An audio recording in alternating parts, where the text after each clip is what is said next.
Pasaden urriaren 3an, euskal preso eta ieslari politikoen senideek, Etxerat elkarteak, konzentrazio berezi bat burutu zuen Etxarriko plazan. Mirentxin gidariak taldeak burutzen duen lana gizarteratu nahi izan zuen.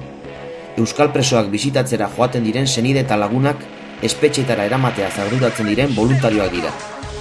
Haien lema sinplea da, bisitarik gabeko presorik ez, eta helburua argia, elkartasunaren lehen lerroan egotea, maitasunaren lubakian.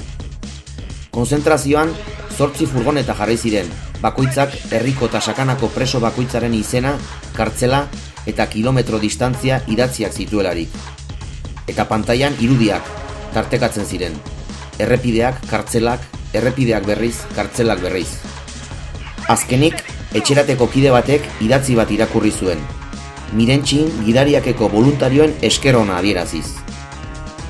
Sakanako jendarte osoa preso eta ieslarien eskubiden aldeko aldarrikapenera lotzera gonbidatu zituen. Guztion artean, errazago lortuko delako preso eta ieslarien etxeratzea. Amaite ditugulako, guztion artean lortuko